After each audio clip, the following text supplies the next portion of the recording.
This episode is brought to you by Marvel Studios Echo. All episodes streaming January 9th, only on Hulu and Disney+. Rated TV MALV. Viewer discretion advised. Maya Lopez has betrayed her mentor, the notorious Kingpin. Now on the run, she returns to her hometown to prepare for the biggest fight of her life. Don't miss Marvel Studios' hardest-hitting series yet. An epic 5-episode event. Marvel Studios Echo. All episodes streaming January 9th, only on Hulu and Disney+.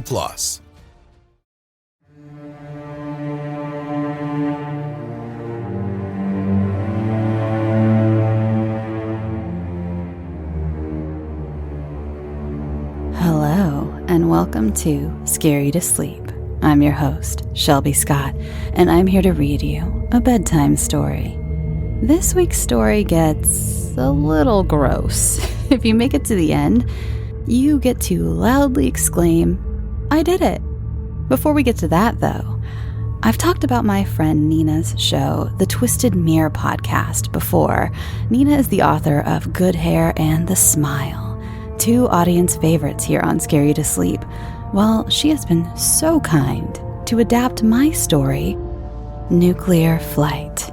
It's available now wherever you get your podcasts. That's the Twisted Mirror podcast. It's been so fun to see how a different artist interprets and brings my story to life. It's the first time anyone's adapted one of my stories since No Sleep, the No Sleep podcast did years and years ago, so this has been very exciting for me. Thank you so much, Nina. Now, this week's story comes to us from the brilliant author, Clark Roberts, whose work has been featured on this show a few times. Clark writes horror for both children and adults. His most recent kids' book, 4th of July on Monster Mountain, follows a quartet of cousins as they celebrate our nation's birthday at their wacky uncle's dinosaur-themed water park. I'll put that link in the show notes, along with Led by Beasts, Volume 2, his most recent adult horror that pays homage to horror greats Kealan Patrick Burke, Bentley Little, Dennis Etchison, Neil Gaiman, and Andy Rausch. This week he has for us The Witch's Mushroom.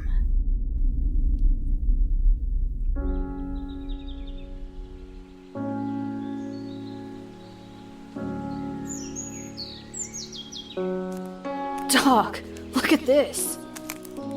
Mark ambled over to his older brother, thinking to himself, the outdoors was actually doing Eddie some good. Eddie extended an arm. Mark glanced and saw just another tannish-brown moral, or a goldy mushroom, as Eddie called them, not any different than the dozen or so that they'd already plucked and dropped in their mesh onion bags. Yeah, so? Mark said, shrugging. Look closer, dog. Mark cringed at his brother calling him dog, as if they were both still Generation X teenagers rather than middle-aged men. He bit his tongue, reminding himself that, over the years, Eddie had probably pickled his brain with so much booze and dope, he most likely still viewed the world through the myopic lenses of a marginalized teen. Mark inspected closer, hunched his shoulders, admitting defeat. Dog, don't even try to tell me you don't see this. Look here. Eddie traced over the rippled, honeycombed spores of the fruiting fungus. Right there, man. It's my face. It's my face. Okay, there was no denying he now saw it. The formation did resemble his brother's face. Still, Mark only half-heartedly nodded in acknowledgement and said, I guess so. Kinda neat. Mucho strange is what it is. It even got a smile. Hope that's not a sign of how you feel now that both Mom and Dad are gone. That ain't even fair, dog. Eddie spat, his face twisted with contempt. It was a look Mark could relish because, deep down, Mark secretly hated his brother. It hadn't always been that way. As kids, he'd even looked up to his older brother. But then, baby Christy had disappeared, and Eddie had withdrawn and spiraled into his seedy world. To top it off, Their parents had devoted their lives to the futile crusades of locating baby Christy and saving their eldest son from what they correctly viewed as the dark side. Eddie, whether intentionally or not, had stolen away all the extra attention that rightfully belonged to Mark. "You're right, Mark." Mark sighed with effort. He forced his shoulders to slump. "I'm still struggling to cope with the loss. I shouldn't lash out like that." No sweat." Eddie reached out to grasp Mark's shoulder. "Trust me. I know how you feel, bro. I didn't choose the path they wanted for me, but I loved Mom and Dad just the same." Loved them?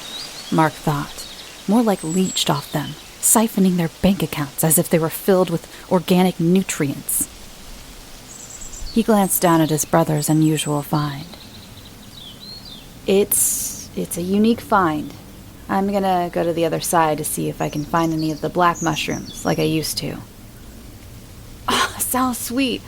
You find the brownies, and I'll stay on this side for more goldies. Split them up back at the house. Maybe make one of those homemade pizza pies like Mom used to." "Sounds sweet," Mark agreed, while turning away. He really didn't care if Eddie picked up on the leaden sarcasm in his voice. How they split up the mushrooms didn't amount to a hill of beans. The family inheritance, that was something entirely different. "Watch out for the witch!" Eddie hollered and laughed. Mark walked on, keeping his back to Eddie, but he did give the thumbs up of acknowledgement. Watch out for the witch. The witch was exactly the reason he was headed to the north side of what the family had always called Dungeon Hillock, and his brother's find was an obvious sign. The witch expected Mark's return. 12-year-old Mark had been squirrel hunting in what the family referred to as the back 40 of their property, the day he first encountered the Dungeon Hillock witch. He'd already shot 3 black squirrels and stuffed them into the back of his game vest. A hearty stew could be made from his 3 killings. So now he just roamed, letting the rest of the morning die. To head straight back to the house meant more observing Mom and Dad trip over themselves while they cooed for baby Christy. In Mark's adolescent mind, he'd experienced enough of that to last a lifetime. He didn't understand everyone making such a fuss, because in reality, his little sister was, more than anything, a burden. Before baby Christy's birth, he'd even heard Dad whisper the word accident when talking it over with Mom, to which Mom had seemed none too pleased. Accident or no accident, Mom and Dad sure did love baby Christy. Things changed the day baby Christy popped into their lives. It felt as if he had been pushed into the background, or even worse, that he'd become a tool his parents kept in a drawer to be used when they needed, and once again set aside and closed up. Sometimes when he spotted the first star of the night outside his bedroom window, he wished upon it, to once again be the baby of the family. He understood the foolishness of this thinking. Being 12, after all, he knew such superstitious beliefs were about as rooted in reality as Santa Claus or the Tooth Fairy. If his mind hadn't been wandering and lamenting his sister's arrival, he would have completely avoided Dungeon Hillock, while slowly working his way back to the house. As it was, he'd unwittingly approached the threshold of the glade, and there, in the center, rose the enigma that was Dungeon Hillock. His father was able to explain the clearing of the woods. Originally, someone had made their home back there, but his father couldn't explain the incongruous rise in the earth at this particular spot. No other undulations whatsoever marked the property, and one had to travel out of county before spotting an actual hill. Nevertheless, here, settled upon the back 40, was Dungeon Hillock, the familial tale of the witch who had dug her dwelling in the north side of the raised mound of earth usually kept Mark away. As to the authenticity of the tale, Mark couldn't be sure. But standing there, all alone, it seemed a whole of a hell lot more plausible than the Tooth Fairy. An old door constructed of heavy wooden boards and vintage iron hinges slanted upward with the slope of the hillock. His father had once guided him and Eddie back there to warn them away from it, because even though much of the hillock earth had grown over the door's hinges, seemingly acting as nature's most formidable lock, the integrity of the boards had gone to rot. Who knew how far a drop one would take if one broke through? Their father had stepped farther up the hillock and pushed and pulled on the grass as tall as his chest, revealing the crumbling remnants of a stone chimney poking through the earth. Mark remembered the chill of peering into the chimney's darkness and the rank air it expelled. 12-year-old Mark experienced those same goosebumps because, nature's lock or not, somehow the door yawned slowly wide on squealing hinges until it reached its precipice. Gravity won over, banging the door to the ground. Mark stared wide-eyed at the slanted, dark opening. Suddenly, he could feel the cold draft push against his face and smelled something awfully close to rot. He thought he heard the whisper of his name carried on the draft. It came a second time, but stronger, strained and scratchy and high-pitched, an old woman's voice. Peripherally, he picked up on the steady column of smoke, ascending from the tall grass which concealed the chimney. Come forward, Marky. He shouldered the .22, while at the same time stepping completely out of the shadows of the trees. A wizened and pinched face pushed out of the entrance. It hung, surrounded by darkness, permitting Mark a moment of study. The witch's skin was a pock-marked parchment. Her lips were thin and bloodless, and right above was the hooked beak. As demonic as this countenance was, the eyes were wholly female, round and large and observant. Even from this distance, Mark could see that lice infested what was left of her matted and stringy hair.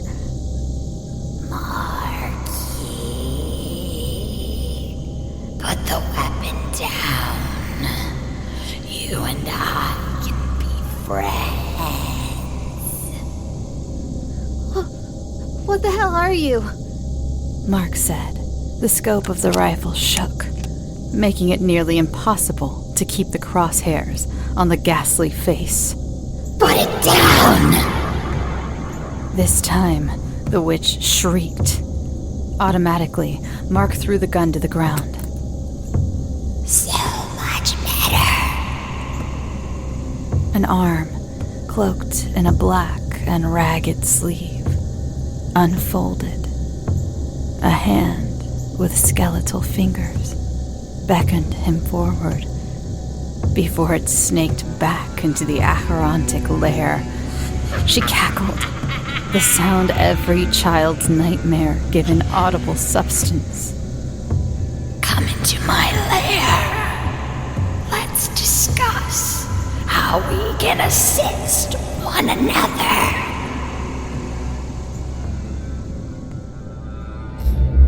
Forgetting about his brother and his mind swimming in the past, Mark stepped around to the north side of Dungeon Hillock to discover the witch already stood outside her lair, as if anticipating his arrival.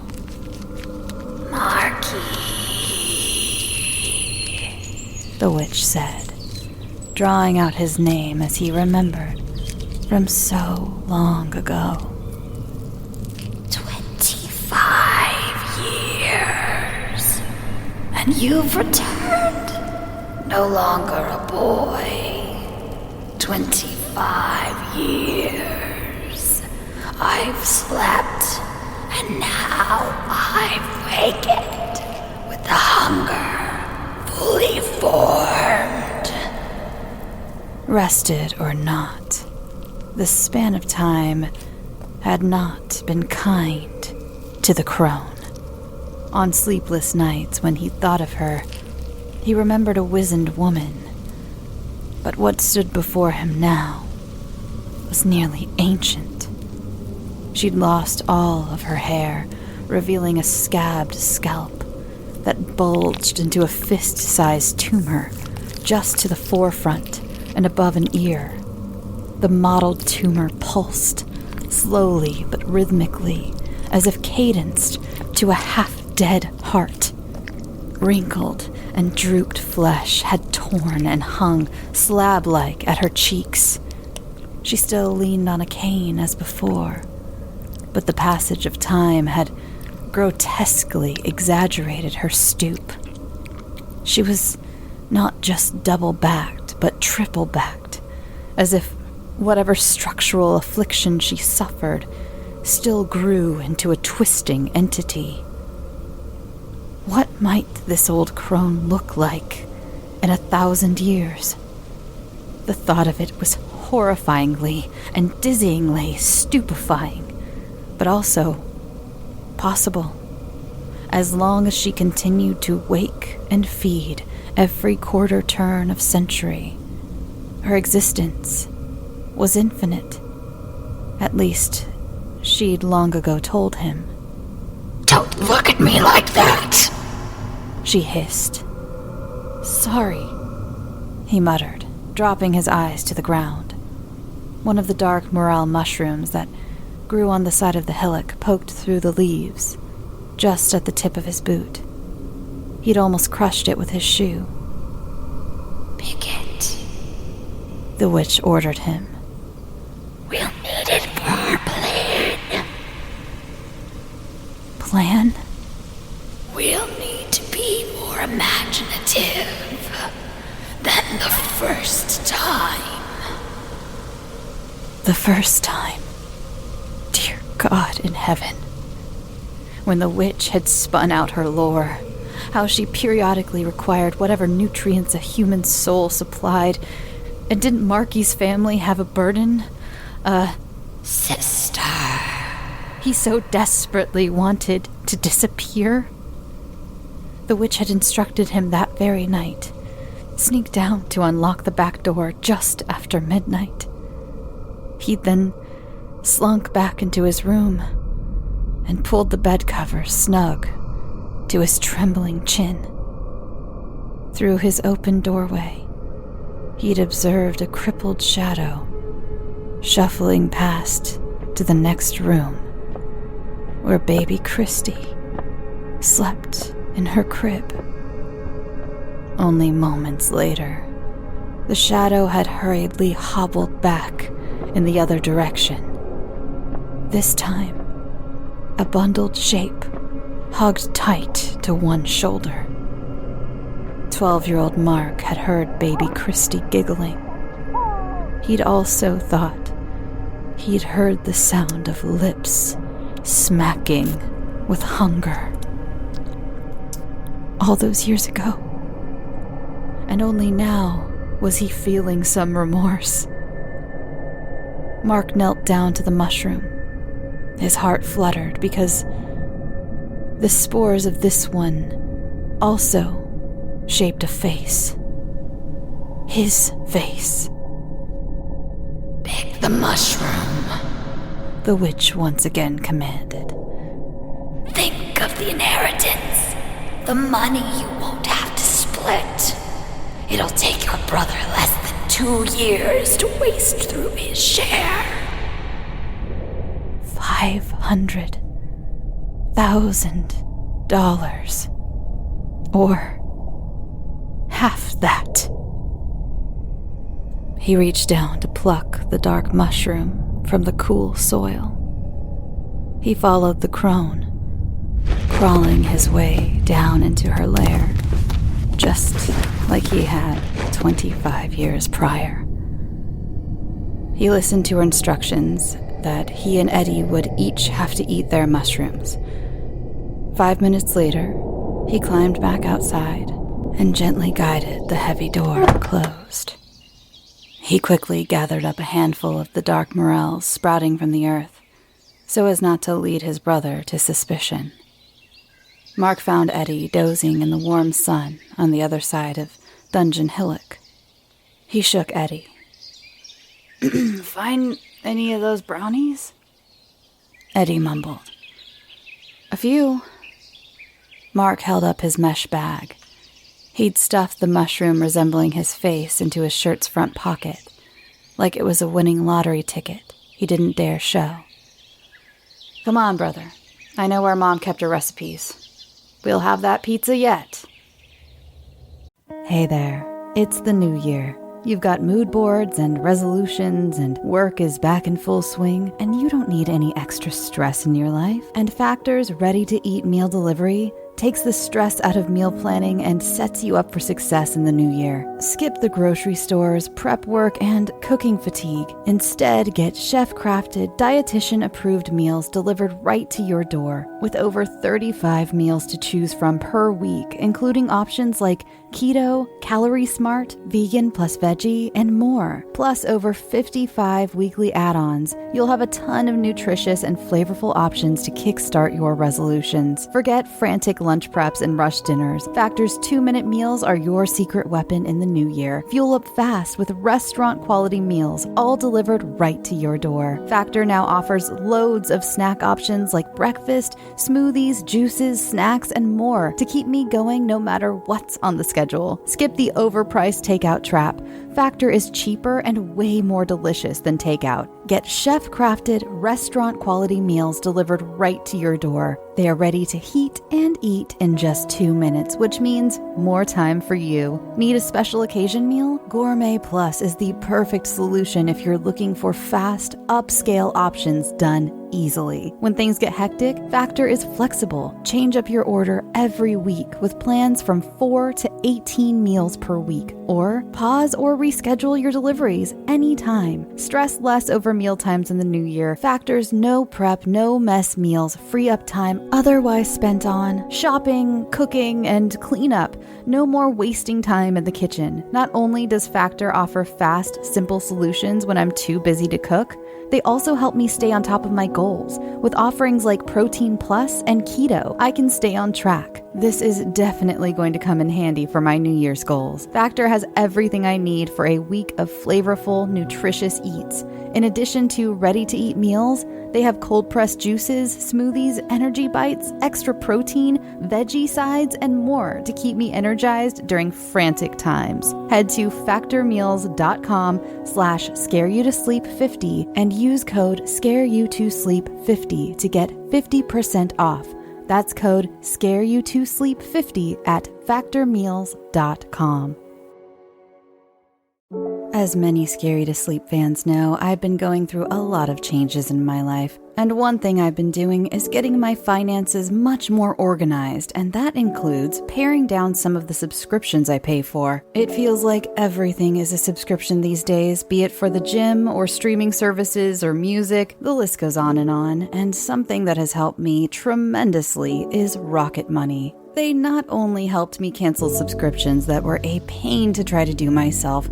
Have you ever tried to deal with some of these companies directly? It's just a headache. Rocket Money also alerts me when the subscriptions I did keep go up in price, giving me the ability to weigh my options and keep those little extras that add up oh so quickly in check. Rocket Money is a personal finance app that finds and cancels your unwanted subscriptions, monitors your spending, and helps lower your bills. I can see all of my subscriptions in one place, and if I see something I don't want, I can cancel it with a tap.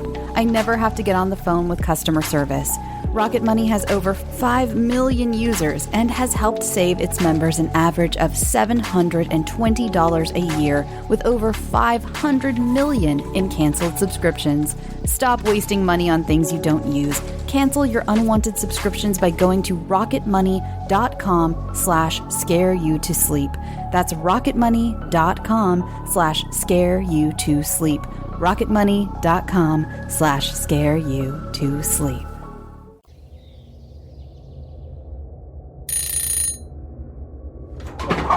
Mark pulled the pizza from the oven, placing it atop the stove. Smells good, dog. Eddie said from the kitchen table. He was busying himself with rolling his doobies. Smells like that wild mushroom pizza dear old Mom used to make. Uh-huh, Mark agreed. He glanced over his shoulder.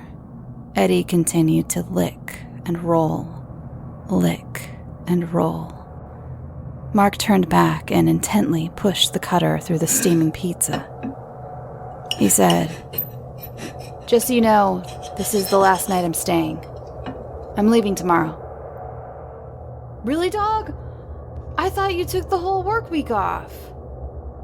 With his back turned, Mark shrugged, continuing to roll the cutter in a crisscross pattern. Funerals are over. I have nothing in this town to stay for. But Mom and Dad made you the executor of their will. I've glanced it over, and it's just you and me. That can wait a few weeks. I need some time to grieve on my own. You don't mind, do you? He made one last cut. Guess not. I mean, not to sound selfish or nothing, but I could use some of that money soon, dog. You'll survive. You always have. Mark finished cutting the pizza and tilted his head in amusement. He'd formed a perfect pentagram, just as the witch had instructed. Mentally, he marked what slice to slide onto Eddie's plate. Mark placed the plate before Eddie. With a mocking tone, he said, Eat up, dog. The cursed mushroom disappeared into Eddie's chomping mouth. Mark smiled. The witch had commanded that Mark, too, eat the morel, resembling his own face. And so he made sure to grab that slice. Juices squished when he bit down. Damn good, bro, Eddie exclaimed. Mark swallowed with an agreeing nod. The word damned summed it all up, but, as usual, Eddie was clueless. Mark woke up to the sound of his brother vomiting in the hallway bathroom. The very sound of it was repulsive, but he wanted to make sure everything was going to the witch's plan. He swung his legs out of bed. Through the window, he saw the night sky speckled with diamonds. He focused on a particular diamond and thought, starlight, star bright. He chuckled and shook the childish game out of thought.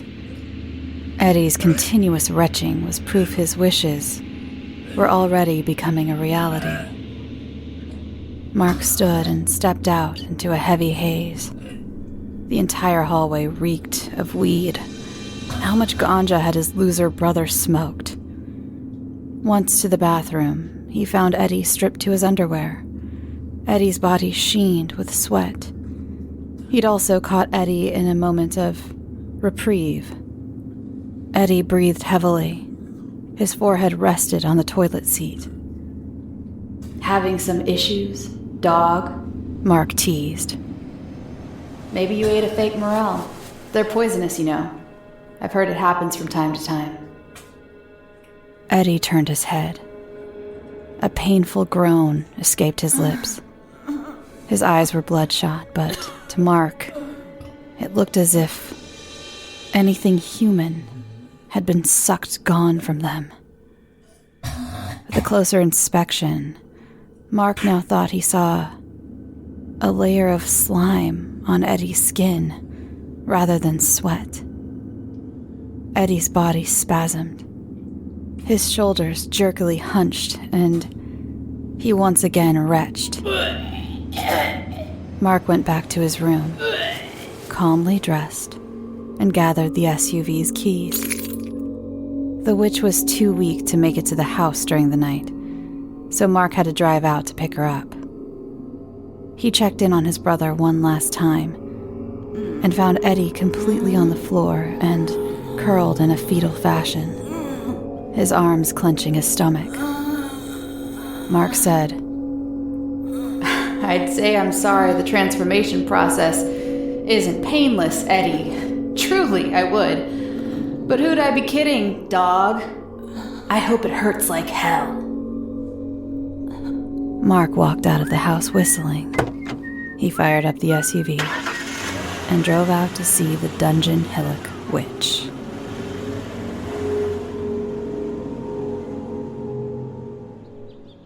The next morning, Eddie blinked awake. Christ on his throne. He'd fried his brain during the night, but then again, he'd fried his brain on a lot of nights. At least he'd only chugged through half a dozen beers instead of the entire case, because that might have made today's task nearly impossible. He pushed himself off the tiled floor, looking at the digital clock in his deceased parents' bathroom. Nearly noon, but what the hell did that matter?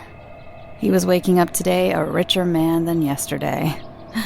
Richer to the tune of 500,000 big ones. That could score a shit ton of ganja and liquor, and the primo stuff at that. The green grown out of country, and the bottles perched on the top shelves. Eddie went to the kitchen and congratulated himself on a fine acting job the previous night by grabbing and cracking a beer from his parents' fridge. Last night, he'd thrust his entire hand so far down his throat, he'd almost choked. But he'd also managed to puke up all of the pizza, including the witch's cursed mushroom.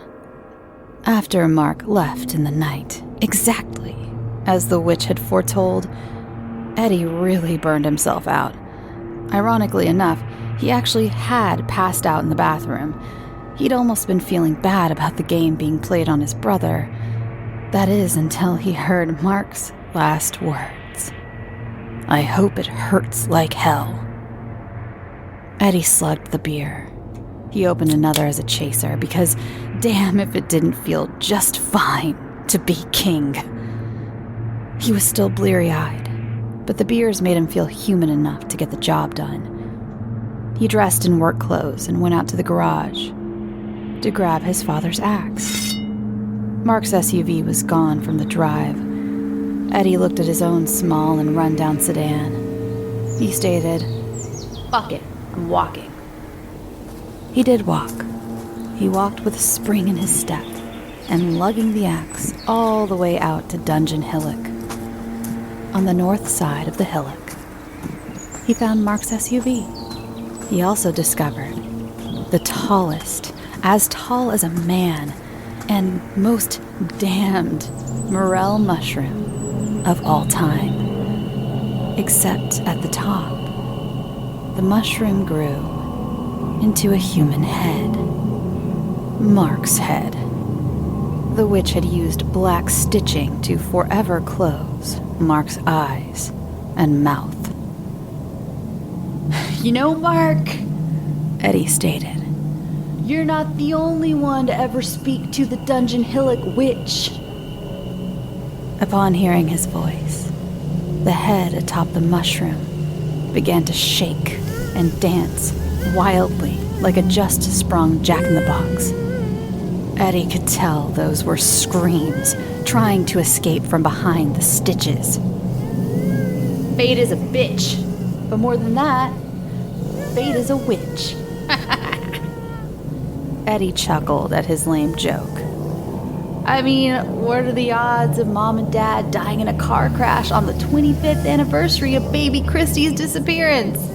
It's really mind-boggling. Then, before you can get back to town, the goddamn Dungeon Hillock witch visits me to tell a story.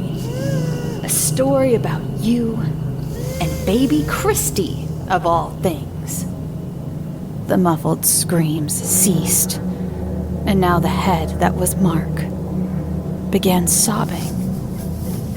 Tears flowed freely down the cheeks, and snot dribbled from the nose.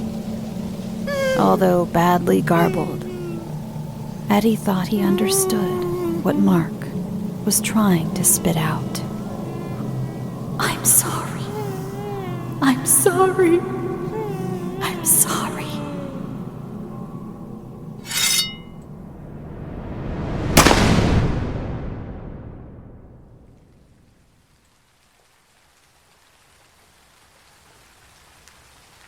Thanks for listening. Thank you so much to Clark Roberts, my author this week. Clark, I had so much fun with this story. I thought it was so just incredibly fun. I haven't done a lot of witch stories on this show, weirdly. And the mixture of witches and mushrooms, I mean, classic combination, right? Very reminiscent of like old fairy tales too, I thought when I was reading it. Also, you did it. Yay. I said that up top because there were eating sounds and vomit sounds and some gore sounds at one point with the witch. So yeah, I just thought I'd throw in that little, if you got to this and you're like, it wasn't that gross, you wouldn't believe some people the way they react to eating sounds. And I'm not judging. I'm just saying, I know for some people that is like torture, and the gore sounds and the vomit sounds. So yay. If you needed to skip some parts, that's also cool. Anyway, so follow the show on Instagram, Facebook, and Twitter, all at Scary to Sleep. Facebook is a group, so you'll have to answer a couple questions before you join just to make sure you're not a robot or a scammy person. So yeah, you can just say podcast if you'd like to join. We're almost at 5,000 members, by the way. That's bananas. Thank you all for being there, whoever's there. And Instagram is popping off too. Yeah, and sorry for this episode being a little bit late. If you follow me on Instagram and Facebook, you know why, and it was because of my adorable cat Clara. You can see the video on both of those. Of course, it's not really her fault, but she can't defend herself, so why not blame her? Let's see, this week I didn't do any baking. I've just been doing meetings and stuff. Yeah, I didn't do any baking. I usually say that, and I'm like, oh, actually, I did this. I have not cracked an egg into a bowl for a week. I really want to make next week this recipe I found on my Pinterest page called Millionaire's Pie that I saved probably like 10 years ago, and it looked so good, and it looked something exactly what I want this weekend.